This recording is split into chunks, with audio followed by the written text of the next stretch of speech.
Short ವಿಡಿಯೋಗಳನ್ನ ನೀವು ಎಷ್ಟೇ ಅಪ್ಲೋಡ್ ಮಾಡಿದ್ರು ಕೂಡ ನಿಮ್ಮ ಶಾರ್ಟ್ ವಿಡಿಯೋಗಳಿಗೆ ವ್ಯೂಸ್ ಬರ್ತಾ ಇಲ್ಲ ಆ್ಯಂಡ್ ನಿಮ್ಮ ಶಾರ್ಟ್ ವಿಡಿಯೋಗಳು ತುಂಬ ಜನಕ್ಕೆ ರೀಚ್ ಆಗ್ತಿಲ್ಲ, ಅದರಿಂದ ಸಬ್ಸ್ಕ್ರೈಬರ್ ಆಗ್ತಿಲ್ವಾ?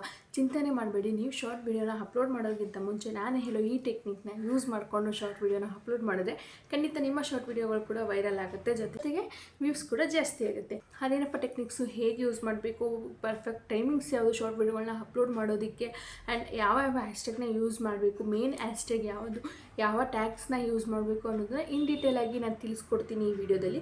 ಸೊ ಎಲ್ಲೂ ಸ್ಕಿಪ್ ಮಾಡದೆ ವಿಡಿಯೋನ ಕೊನೆ ತನಕ ನೋಡಿ.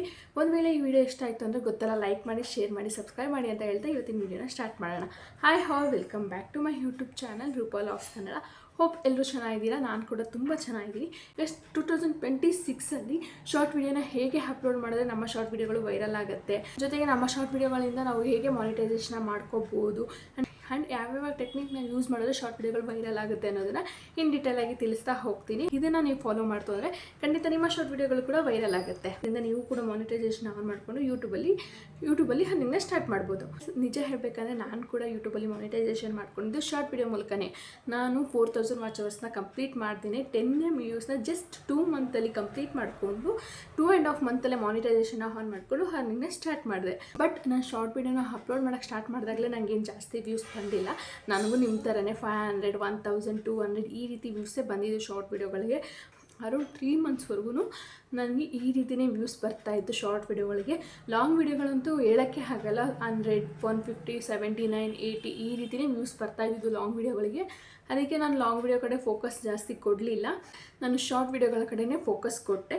ಹಾಗೂ ಶಾರ್ಟ್ ವಿಡಿಯೋನ ಅಪ್ಲೋಡ್ ಮಾಡಿದೆ. ಬಟ್ 3 ಮಂತ್ಸ್ವರೆಗೂ ನನಗೆ ಯಾವುದೇ ಅಂತ ಇಂಪ್ರೂವ್ಮೆಂಟ್ ಕಂಡಿಲ್ಲ ಶಾರ್ಟ್ ವಿಡಿಯೋಗಳಲ್ಲಿ. ಸೊ ಆವಾಗ ನಾನು ಏನು ಮಾಡಿದೆ, ಸ್ವಲ್ಪ ಚೇಂಜಸ್ ಮಾಡ್ಕೊಳ್ಳೋಣ ಅಂತ ಹೇಳಿ ತುಂಬ ಯೋಚನೆ ಮಾಡಿ ಯಾವ ರೀತಿ ವಿಡಿಯೋನ ಅಪ್ಲೋಡ್ ಮಾಡಿದ್ರೆ ಇಷ್ಟ ಆಗುತ್ತೆ. ಆ್ಯಂಡ್ ನಾವಿರೋದು ಕರ್ನಾಟಕ ಜನತೆಗೆ ಯಾವ ರೀತಿ ಕಂಟೆಂಟ್ ವಿಡಿಯೋಗಳು ಇಷ್ಟ ಆಗುತ್ತೆ ಅಂತ ತುಂಬ ಯೋಚನೆ ಮಾಡಿ, ಅದಾದಮೇಲೆ ನನ್ನ ಮದುವೆ ವೀಡಿಯೋಸ್ಗಳಿತ್ತು, ಕೆಲವೊಂದು ನನ್ನ ಮೊಬೈಲ್ಗಳಲ್ಲೇ ಇತ್ತು. ಅವಾಗ ಏನು ಮಾಡಿದೆ ಅಂದರೆ ನನ್ನ ಮದುವೆ ವೀಡಿಯೋಗಳನ್ನ ಶಾರ್ಟಾಗಿ ಕನ್ವರ್ಟ್ ಮಾಡಿದೆ. ನಿಮ್ಗೆ ಗೊತ್ತಿರ್ಬೋದು, ನನ್ನ ಮದುವೆ ವೀಡಿಯೋಗಳು ಲಾಂಗ್ ಫಾರ್ಮೆಟಲ್ಲಿ ಇರುತ್ತೆ. ಸೊ ಅದನ್ನು ನಾನು ಶಾರ್ಟಾಗಿ ಕನ್ವರ್ಟ್ ಮಾಡಿ ಅಪ್ಲೋಡ್ ಮಾಡೋಕ್ಕೆ ಸ್ಟಾರ್ಟ್ ಮಾಡಿದೆ. ಅದನ್ನು ಅಪ್ಲೋಡ್ ಮಾಡೋಕ್ಕೆ ಸ್ಟಾರ್ಟ್ ಮಾಡಿದಾಗಿಂದನೂ ಕೂಡ ನನಗೇನು ವ್ಯೂಸ್ ಬರಲಿಲ್ಲ. ಸ್ವಲ್ಪ ವ್ಯೂಸ್ ಬಂತು ಅಂದರೆ 1000, 2000 ಈ ರೀತಿಯೇ ವ್ಯೂಸ್ ಬಂತು. ಹಂಗೂ ಕೂಡ ನಾನು ಟ್ರೈ ಮಾಡ್ತಿದ್ದೆ, ಕೆಲವೊಂದು ಹ್ಯಾಶ್ಟ್ಯಾಗ್ನ ಯೂಸ್ ಮಾಡಿದೆ, ಆವಾಗಲೂ ಕೂಡ ನನಗೇನು ವ್ಯೂಸ್ ಬಂದಿಲ್ಲ. ಕೆಲವೊಂದು ಟ್ಯಾಗ್ಸ್ನ ಯೂಸ್ ಮಾಡಿದೆ, ಆವಾಗಲೂ ಕೂಡ ನನಗೆ ವ್ಯೂಸ್ ಬಂದಿಲ್ಲ. ಯಾಕಪ್ಪ ಅಂತಂದರೆ ನಾನು ಕರೆಕ್ಟಾಗಿರೋ ಹ್ಯಾಶ್ಟ್ಯಾಗ್ನ ಯೂಸ್ ಮಾಡ್ತಾ ಇರಲಿಲ್ಲ, ನಂಬರ್ 1. ಆ್ಯಂಡ್ ಸೆಕೆಂಡ್ ಒನ್, ಕರೆಕ್ಟಾಗಿರೋ ಟ್ಯಾಗ್ಸ್ನ ಯೂಸ್ ಮಾಡ್ತಾ ಇರಲಿಲ್ಲ. ಆ್ಯಂಡ್ ಥರ್ಡ್ ಒನ್, ನಾನು ಟೈಟಲಲ್ಲೇ ಹ್ಯಾಶ್ಟ್ಯಾಗ್ಸ್ನ ಹಾಕ್ಬಿಡ್ತಿದ್ದೆ. ಈ 3 ಮಿಸ್ಟೇಕಿಂದ ನನಗೆ ವ್ಯೂಸ್ ಅನ್ನೋದು ಬರ್ತಾ ಇರಲಿಲ್ಲ. ಜೊತೆಗೆ ಮೇನು ಕರೆಕ್ಟ್ ಟೈಮಲ್ಲಿ ನಾನು ವೀಡಿಯೋನ ಅಪ್ಲೋಡ್ ಮಾಡ್ತಿರಲಿಲ್ಲ. ಯಾವಾಗಂದರೆ ಆವಾಗ ವೀಡಿಯೋನ ಅಪ್ಲೋಡ್ ಮಾಡ್ತಿದ್ದೆ.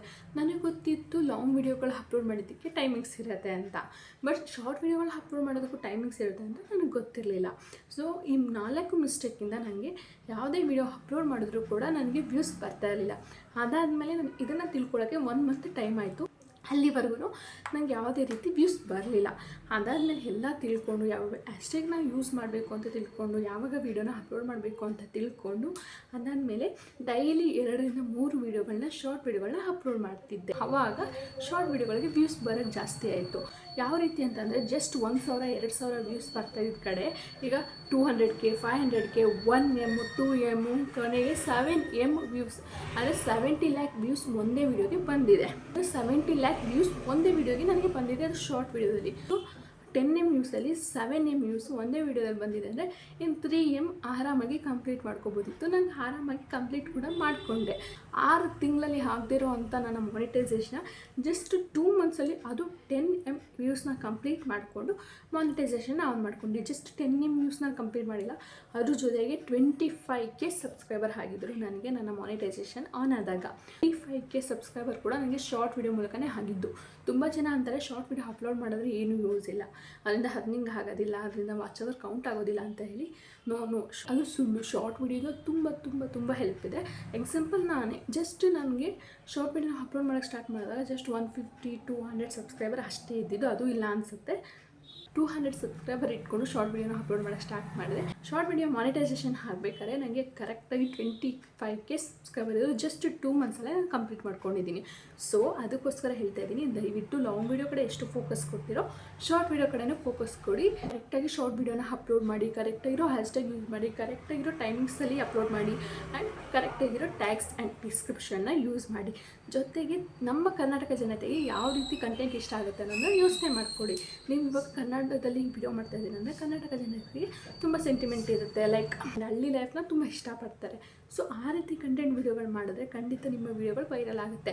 ಹಳ್ಳಿಲಿ ಇದ್ಕೊಂಡು ಯಾರೆಲ್ಲ ಯೂಟ್ಯೂಬ್ ಚಾನಲ್ನ ಓಪನ್ ಮಾಡಿದ್ದೀರೋ ದಯವಿಟ್ಟು ಹಳ್ಳಿ ವ್ಲಾಗ್ಸ್ನ ಅಪ್ಲೋಡ್ ಮಾಡಿ, ಖಂಡಿತ ನಿಮ್ಮ ವೀಡಿಯೋಗಳಿಗೆ ವ್ಯೂಸ್ ಜಾಸ್ತಿನೇ ಬರುತ್ತೆ. ಆ್ಯಂಡ್ ಸಿಟಿಲಿ ಇಟ್ಕೊಂಡು ವೀಡಿಯೋ ಮಾಡ್ತಾ ಇದ್ದೀರಾ ಅಂದರೆ ಖಂಡಿತ ಅವ್ರು ಒಳ್ಳೊಳ್ಳೆ ಕಂಟೆಂಟ್ಗಳ ವೀಡಿಯೋಗಳನ್ನ ಮಾಡ್ಬೋದು. ಅವರ ಡೈಲಿ ಲೈಫ್ ಸ್ಟೈಲ್ ಇರ್ಬೋದು, ಫುಡ್ ರೊಟೀನ್ ಆಗಿರ್ಬೋದು, ಅವರ ಡಯಟ್ ರೊಟೀನ್ ಆಗಿರ್ಬೋದು, ಅದನ್ನೆಲ್ಲ ಟ್ರೆಂಡಿಂಗಲ್ಲಿರೋ ಸಾಂಗ್ಸ್ನ ಯೂಸ್ ಮಾಡಿಕೊಂಡು ವೀಡಿಯೋನ ದಯವಿಟ್ಟು ಅಪ್ಲೋಡ್ ಮಾಡಿ, ಖಂಡಿತ ವ್ಯೂಸ್ ಬಂದೇ ಬರುತ್ತೆ. ಆ್ಯಂಡ್ ಟ್ರೆಂಡಿಂಗ್ ಸಾಂಗ್ಸ್ ಅಂದ್ಬಿಟ್ಟು ಇವಾಗ ಬರ್ತಾ ಇದೆಯಲ್ಲ ಆ ಸಾಂಗ್ಸ್ನ ಯೂಸ್ ಮಾಡೋಕ್ಕೆ ಹೋಗಬೇಡಿ.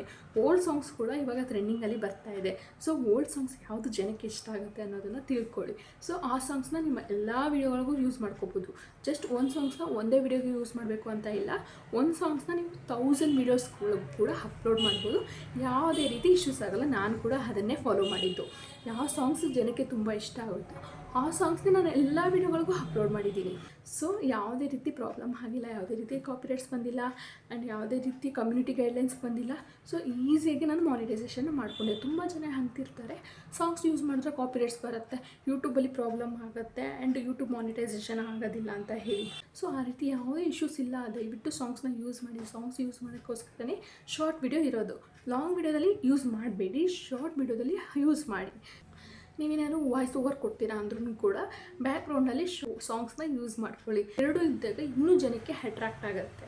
ಸೊ ಅದಕ್ಕೋಸ್ಕರ ಹೇಳ್ತಾ ಇದ್ದೀನಿ, ನೀವು ಯಾವುದೇ ಶಾರ್ಟ್ ವಿಡಿಯೋನ ಅಪ್ಲೋಡ್ ಮಾಡಿ ಅಲ್ಲಿ ಟ್ರೆಂಡಿಂಗಲ್ಲಿರೋಂಥ ಸಾಂಗ್ಸು, ಜನಕ್ಕೆ ಯಾವ ರೀತಿ ಸಾಂಗ್ಸ್ ಇಷ್ಟ ಆಗುತ್ತೋ ಆ ಸಾಂಗ್ಸ್ನ ಯೂಸ್ ಮಾಡಿ. ಖಂಡಿತ ನಿಮ್ಮ ಶಾರ್ಟ್ ವಿಡಿಯೋ ವೈರಲ್ ಆಗುತ್ತೆ. ಆ್ಯಂಡ್ ಮೋಸ್ಟ್ ಇಂಪಾರ್ಟೆಂಟು, ಶಾರ್ಟ್ ವಿಡಿಯೋನ ಅಪ್ಲೋಡ್ ಮಾಡೋಕ್ಕೆ ಪರ್ಫೆಕ್ಟ್ ಟೈಮಿಂಗ್ಸ್ ಅಂದರೆ ಮಾರ್ನಿಂಗ್ 6 o'clock ಮಾರ್ನಿಂಗ್ 9 o'clock ಒಳಗಡೆ ವೀಡಿಯೋನ ಅಪ್ಲೋಡ್ ಮಾಡಿ. ಆವಾಗ ಬೇಗ ಜನಕ್ಕೆ ರೀಚ್ ಆಗುತ್ತೆ, ಜೊತೆಗೆ ವ್ಯೂಸ್ ಜಾಸ್ತಿ ಬರುತ್ತೆ. ಆ್ಯಂಡ್ ಆ ಟೈಮಲ್ಲೇ ಆಡಿಯನ್ಸು ತುಂಬ ತಾಳ್ಮೆಯಿಂದ ವೀಡಿಯೋಸ್ ನೋಡ್ತಾ ಇದ್ದಾರೆ. ಯಾಕಂದರೆ ಬೆಳಿಗ್ಗೆ ಎದ್ದಿರ್ತಾರೆ, ಫ್ರೆಶ್ ಮೈಂಡೆಡ್ ಬೇಕು. ಆವಾಗ ಏನು ಮಾಡ್ತಾರೆ ಅಂದರೆ ಮೊಬೈಲ್ ಯೂಸ್ ಮಾಡ್ತಾ ಇರ್ತಾರೆ. ಆವಾಗ ನಿಮ್ಮ ವೀಡಿಯೋಗಳು ಅವರಿಗೆ ರೆಕಮೆಂಡೇಷನ್ ಆಯಿತು ಅಂದರೆ ಖಂಡಿತ ಅವರು ನಿಮ್ಮ ವೀಡಿಯೋಗಳನ್ನ ಪೂರ್ತಿ ನೋಡ್ತಾರೆ. ಸೊ ಅದಕ್ಕೋಸ್ಕರ ಹೇಳ್ತಾ ಇದ್ದೀನಿ, ಪರ್ಫೆಕ್ಟ್ ಟೈಮಿಂಗ್ಸ್ ಯಾವುದಪ್ಪ ಅಂದರೆ ಶಾರ್ಟ್ ವೀಡಿಯೋನ ಅಪ್ಲೋಡ್ ಮಾಡೋದಕ್ಕೆ ಮಾರ್ನಿಂಗ್ 6 o'clock ಮಾರ್ನಿಂಗ್ 9 o'clock ಒಳಗಡೆ ಅಪ್ಲೋಡ್ ಮಾಡೋಕ್ಕೆ ಆದಷ್ಟು ಟ್ರೈ ಮಾಡಿ. ಅದ್ರ ಮೇಲೂ ಅಪ್ಲೋಡ್ ಮಾಡ್ಬೋದು, ಬಟ್ ಇದು ಪರ್ಫೆಕ್ಟ್ ಟೈಮಿಂಗ್ಸ್ ಅಂತ ಹೇಳೋಕ್ಕೆ ಇಷ್ಟಪಡ್ತೀನಿ. ಆ್ಯಂಡ್ ನೆಕ್ಸ್ಟು ಹ್ಯಾಶ್ಟ್ಯಾಗು, ನಿಮ್ಮ ವೀಡಿಯೋಗೆ ಸಂಬಂಧಪಟ್ಟಿರೋಂಥ ಹ್ಯಾಶ್ಟ್ಯಾಗ್ ಯೂಸ್ ಮಾಡಿ. ಅದು ಯಾವುದ್ಯಾವುದು ಅಂತ ನಿಮ್ಮ ಕಂಟೆಂಟ್ ಮೇಲೆ ಡಿಪೆಂಡ್ ಆಗಿರುತ್ತೆ. ಅದ್ರ ಜೊತೆಗೆ ನಾನು ಹೇಳೋ ಈ 5 ಹ್ಯಾಶ್ಟ್ಯಾಗ್ನ ಯೂಸ್ ಮಾಡಿ. Number 1 shorts, number 2 YouTube shorts, number 3 trending songs, number 4 YouTube trending, number 5 Kannada. ನೀವು ಯಾವ ಲ್ಯಾಂಗ್ವೇಜಲ್ಲಿ ವೀಡಿಯೋನ ಮಾಡ್ತಿದ್ದೀರೋ ಆ ಲ್ಯಾಂಗ್ವೇಜ್ ಹ್ಯಾಶ್ಟ್ಯಾಗ್ನ ಯೂಸ್ ಮಾಡಿ. ಎಕ್ಸಾಂಪಲ್, ನೀವು ತಮಿಳಲ್ಲಿ ಮಾಡ್ತಿದ್ದೆ ಹ್ಯಾಶ್ಟ್ಯಾಗ್ ತಮಿಳು, ಕನ್ನಡದಲ್ಲಿ ಮಾಡ್ತಾರೆ ಹ್ಯಾಶ್ಟ್ಯಾಗ್ ಕನ್ನಡ, ತೆಲುಗು ಮಾಡ್ತಾರೆ ಹ್ಯಾಶ್ಟ್ಯಾಗ್ ತೆಲುಗು. ಈ ರೀತಿ ಹ್ಯಾಶ್ಟ್ಯಾಗ್ನ ಯೂಸ್ ಮಾಡಿ. ಖಂಡಿತ ನಿಮ್ಮ ವೀಡಿಯೋಗಳು ಕೂಡ ವೈರಲ್ ಆಗುತ್ತೆ. ತುಂಬ ಜನಕ್ಕೆ ಕನ್ಫ್ಯೂಷನ್ ಇರುತ್ತೆ, ಯಾವ ಕಂಟೆಂಟ್ ಮೇಲೆ ವೀಡಿಯೋ ಮಾಡ್ತಾರೆ ಅಂದರೆ ನಮ್ಮ ವೀಡಿಯೋಗಳು ರೀಚ್ ಆಗುತ್ತೆ, ಜಾಸ್ತಿ ವ್ಯೂಸ್ ಬರುತ್ತೆ ಅಂತ ಹೇಳಿ ಕನ್ಫ್ಯೂಷನಲ್ಲಿ ಇರ್ತಾರೆ. ದಯವಿಟ್ಟು ಆ ರೀತಿ ಕನ್ಫ್ಯೂಷನ್ ಆಗಬೇಡಿ. ನೀವು ಯಾವುದೇ ಕಂಟೆಂಟ್ ಮಾಡಿ ಅದಕ್ಕೆ ವ್ಯೂಸ್ ಬಂದೇ ಬರುತ್ತೆ, ಬಟ್ ಅದಕ್ಕೆ ಕರೆಕ್ಟಾಗಿರೋ ಟೆಕ್ನಿಕ್ನ ಯೂಸ್ ಮಾಡಿದ್ರೆ ಮಾತ್ರ ವ್ಯೂಸ್ ಬರುತ್ತೆ. ಅದರ್ವೈಸ್ ಯಾವುದೇ ರೀತಿ ಕಂಟೆಂಟ್ ಮಾಡೋದು ಕೂಡ ವ್ಯೂಸ್ ಬರೋದಿಲ್ಲ. ಸೊ ಅದಕ್ಕೋಸ್ಕರ ಹೇಳ್ತಾ ಇದ್ದೀನಿ, ಪರ್ಫೆಕ್ಟ್ ಟೈಮಿಂಗ್ಸ್ ತುಂಬ ಇಂಪಾರ್ಟೆಂಟ್ ಆಗುತ್ತೆ ಶಾರ್ಟ್ ವಿಡಿಯೋಗಳನ್ನ ಅಪ್ಲೋಡ್ ಮಾಡೋದಕ್ಕೆ. ಹ್ಯಾಶ್ಟ್ಯಾಗ್ ಕೂಡ ತುಂಬ ಇಂಪಾರ್ಟೆಂಟ್ ಆಗುತ್ತೆ. ಆ್ಯಂಡ್ ಟೈಟಲ್ಲಿ ತುಂಬ ಸಿಂಪಲ್ ಆಗಿರಲಿ. ಟೈಟಲ್ನ ಜಾಸ್ತಿ ಮಾಡೋಕ್ಕೆ ಹೋಗಬೇಡಿ, ಸಿಂಪಲ್ಲಾಗಿ ಬರೀರಿ. ಆ್ಯಂಡ್ ಟೈಟಲಲ್ಲಿ ಹ್ಯಾಶ್ಟ್ಯಾಗ್ನ ಯೂಸ್ ಮಾಡೋಕ್ಕೆ ಹೋಗಬೇಡಿ. ಡಿಸ್ಕ್ರಿಪ್ಷನಲ್ಲಿ ಹ್ಯಾಶ್ಟ್ಯಾಗ್ನ ಯೂಸ್ ಮಾಡಿ.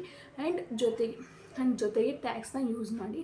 ಆವಾಗ ನಿಮ್ಮ ವೀಡಿಯೋಗಳು ಕೂಡ ವೈರಲ್ ಆಗುತ್ತೆ. ಈ ರೀತಿ ನಾನು ಕೂಡ ಟೆಕ್ನಿಕ್ನ ಯೂಸ್ ಮಾಡಿಕೊಂಡು ಶಾರ್ಟ್ ವೀಡಿಯೋಗಳನ್ನ ಅಪ್ಲೋಡ್ ಮಾಡಿ ಇವತ್ತಿಗೆ ನನ್ನ ಶಾರ್ಟ್ ವೀಡಿಯೋಗಳಿಗೆ ಟೋಟಲ್ ವ್ಯೂಸ್ ಬಂದು ನೋಡ್ತಾ ಇರ್ಬೋದು. ನಾನು ಬೇಕಾದ್ರೆ ಸೈಡಲ್ಲಿ ಅಪ್ಲೋಡ್ ಮಾಡ್ತೀನಿ, ಫೋಟೋಸ್ನ ನೋಡ್ಕೊಳ್ಳಿ. ಟೋಟಲ್ ವ್ಯೂಸ್ ಬಂದು 26.4 M. ನಿಮ್ಮ ಶಾರ್ಟ್ ವಿಡಿಯೋ ಮಾನಿಟೈಸೇಷನ್ ಆಗೋಕ್ಕೆ ಬೇಕಾಗಿರೋದು ಜಸ್ಟ್ 10 M ವ್ಯೂಸ್. ಅದ್ರ ಡಬಲ್ ವ್ಯೂಸು ನನ್ನ ಚಾನಲಲ್ಲಿ ಕಂಪ್ಲೀಟ್ ಆಗಿದೆ. ಇದಕ್ಕೆಲ್ಲ ಮೇನ್ ಅಂದರೆ ತಾಳ್ಮೆ ಇರಬೇಕು. ಆ್ಯಂಡ್ ಒಂದು ರೀತಿ ಕಂಟೆಂಟ್ ಜನಕ್ಕೆ ಇಷ್ಟ ಆಗಿಲ್ವಾ, ಬೇರೆ ರೀತಿ ಕಂಟೆಂಟ್ನ ಮಾಡೋಕ್ಕೆ ಟ್ರೈ ಮಾಡಿ. ಆ ಕಂಟೆಂಟು ಇಷ್ಟ ಆಗಿಲ್ವಾ, ಇನ್ನೊಂದು ರೀತಿ ಕಂಟೆಂಟ್ನ ಮಾಡೋಕ್ಕೆ ಟ್ರೈ ಮಾಡಿ. ಆ್ಯಂಡ್ ನಾವು ಹೊಸದಾಗಿ ಯೋಚನೆ ಮಾಡಿದಷ್ಟು ನಮ್ಮ ವೀಡಿಯೋಗಳಿಗೆ ವ್ಯೂಸ್ ಜಾಸ್ತಿ ಆಗ್ತಾ ಹೋಗುತ್ತೆ. ನಾವು ಒಂದೇ ರೀತಿ ಕಂಟೆಂಟ್ ಮಾಡ್ತಿದ್ದು ಜನಕ್ಕೆ ಇಷ್ಟ ಆಗಿಲ್ಲ ಅಂದರೆ ಅದಕ್ಕೆ ವ್ಯೂಸ್ ಬರೋದಿಲ್ಲ. ಬೇರೆ ಬೇರೆ ಚೇಂಜ್ ಮಾಡ್ತಾ ಮಾಡ್ತಾ ಯಾವ್ದು ಜನಕ್ಕೆ ಇಷ್ಟ ಆಗುತ್ತೆ ಅಂತ ತಿಳ್ಕೊಂಡು ಅದೇ ಕಂಟೆಂಟ್ ಮೇಲೆ ವಿಡಿಯೋ ಮಾಡ್ಕೊಂಡ್ರೆ ಖಂಡಿತ ನಮ್ಮ ಚಾನಲ್ಗಳು ಕೂಡ ವ್ಯೂಸ್ ಬರುತ್ತೆ. ನಾವು ಯೂಟ್ಯೂಬಲ್ಲಿ ಮಾನಿಟೈಸೇಷನ್ ಮಾಡ್ಕೊಳ್ಳೋದು, ಶಾರ್ಟ್ ವಿಡಿಯೋಗಳಿಗೆ ವ್ಯೂಸ್ ಪಡ್ಕೊಳ್ಳೋದೇನು ರಾಕೆಟ್ ಸೈನ್ಸ್ ಅಲ್ಲ. ಸಿಂಪಲ್ ಆಗಿ ನಾವು ಟೆಕ್ನಿಕ್ನ ಯೂಸ್ ಮಾಡಿಕೊಂಡು ವಿಡಿಯೋ ಅಪ್ಲೋಡ್ ಮಾಡಬೇಕು ಅಷ್ಟೇ. ಖಂಡಿತ ನಮ್ಮ ವಿಡಿಯೋಗಳಿಗೂ ಕೂಡ ವ್ಯೂಸ್ ಬರುತ್ತೆ. ನಾವು ಬೇರೆ ಚಾನಲ್ ನೋಡಿ ಅಯ್ಯೋ ಅವ್ರಿಗೆ ಅಷ್ಟು ವ್ಯೂಸ್ ಬಂದಿದೆ, ನಮಗೆ ಇಷ್ಟೇ ವ್ಯೂಸು, ನಮ್ಮ ಚಾನಲ್ಲು ಮಾನಿಟೈಸೇಷನ್ ಆಗೋದಿಲ್ಲ, ನಮ್ಮ ವಿಡಿಯೋಗಳಿಗೆ ವ್ಯೂಸ್ ಬರೋದಿಲ್ಲ ಆ್ಯಂಡ್ ನಮ್ಮ ಚಾನಲ್ನ ಸಬ್ಸ್ಕ್ರೈಬ್ ಮಾಡ್ಕೊಳ್ಳೋದಿಲ್ಲ ಅಂತ ಹೇಳಿ ಡಿಮೋಟಿವೇಶನ್ ಆಗಿ ಯೂಟ್ಯೂಬ್ನ ಸ್ಟಾಪ್ ಮಾಡೋಕ್ಕೆ ಹೋಗಬೇಡಿ. ಈ ವಿಡಿಯೋಗಳಿಗೆ ವ್ಯೂಸ್ ಬಂದಿಲ್ಲ ಅಂದರೆ ಬೇರೆ ರೀತಿ ಕಂಟೆಂಟ್ನ ಟ್ರೈ ಮಾಡಿ. ಒಂದಲ್ಲ ಒಂದು ಕಂಟೆಂಟ್ ವಿಡಿಯೋಗಳಿಗೆ ಖಂಡಿತ ವ್ಯೂಸ್ ಬಂದೇ ಬರುತ್ತೆ. ಅದಾದಮೇಲೆ ಅದ್ರ ಮೂಲಕನೇ ನಿಮಗೆ ಸಬ್ಸ್ಕ್ರೈಬರ್ ಕೂಡ ಆಗ್ತಾರೆ, ಜೊತೆಗೆ ಮಾನಿಟೈಸೇಷನ್ ಕೂಡ ಆಗುತ್ತೆ. ಬಟ್ ಇದಕ್ಕೆಲ್ಲ ಮೇನ್ ಬೇಕಾಗಿರೋದು ತಾಳ್ಮೆ ಅಷ್ಟೇ. ತಾಳ್ಮೆಯಿಂದ ಯೂಟ್ಯೂಬ್ ವೀಡಿಯೋಗಳನ್ನ ಮಾಡಿ. ನಿಮ್ಗೆ 1 ಇಯರ್ ಟೈಮ್ ಇರುತ್ತೆ, ತಾಳ್ಮೆಯಿಂದ ವೀಡಿಯೋಗಳನ್ನ ಅಪ್ಲೋಡ್ ಮಾಡೋಕ್ಕೆ ಟ್ರೈ ಮಾಡಿ. ಬೇರೆ ಬೇರೆ ಕಂಟೆಂಟ್ ವೀಡಿಯೋಗಳನ್ನ ಟ್ರೈ ಮಾಡಿ. ಹಂಗಂತ ಮಿಕ್ಸ್ಡ್ ಕಂಟೆಂಟ್ ಮಾಡೋಕ್ಕೆ ಹೋಗ್ಬಿಡಿ. ಯಾವ ಕಂಟೆಂಟ್ ಜನಕ್ಕೆ ಇಷ್ಟ ಆಗುತ್ತೋ ಆ ಕಂಟೆಂಟ್ ಮೇಲೇ ವೀಡಿಯೋನ ಮಾಡಿ. ಆವಾಗ ಮಾತ್ರ ನಿಮ್ಮ ವೀಡಿಯೋಗಳಿಗೆ ವ್ಯೂಸ್ ಜಾಸ್ತಿ ಆಗುತ್ತೆ. ನೀವು ಒಂದೇ ಕಂಟೆಂಟ್ ಮೇಲೆ ಸ್ಟೇಬಲ್ ಆಗಿಬಿಟ್ಟು ನನಗೆ ವ್ಯೂಸ್ ಬರ್ತಾಯಿಲ್ಲ ಅಂದರೆ ಅದು ತಪ್ಪು ನಿಮ್ಮದು, ಯೂಟ್ಯೂಬ್ದಲ್ಲ. ಸೊ ಅದಕ್ಕೋಸ್ಕರ ಹೇಳ್ತಾ ಇದ್ದೀನಿ, ನಿಮ್ಮ ಕಂಟೆಂಟು ಆದಷ್ಟು ಜನಕ್ಕೆ ಇಷ್ಟ ಆಗಬೇಕು. ಆ ರೀತಿ ಕಂಟೆಂಟ್ ವೀಡಿಯೋಗಳನ್ನ ಮಾಡಿ, ಖಂಡಿತ ವ್ಯೂಸ್ ಬಂದೇ ಬರುತ್ತೆ. ಇದು ಹೇಳ್ತಾ ಇವತ್ತಿನ ಈ ವಿಡಿಯೋನ ಏನು ಮಾಡ್ತಾ ಇದ್ದೀನಿ. ಈ ವಿಡಿಯೋನ ಇಷ್ಟ ಆದರೆ ಗೊತ್ತಲ್ಲ, ಲೈಕ್ ಮಾಡಿ, ಶೇರ್ ಮಾಡಿ, ಸಬ್ಸ್ಕ್ರೈಬ್ ಮಾಡಿ. ಮತ್ತೆ ಸಿಗ್ತೀನಿ ಇನ್ನೊಂದು ವಿಡಿಯೋ ಜೊತೆಗೆ. ಅಲ್ಲಿವರೆಗೂ ಟೇಕ್ ಕೇರ್.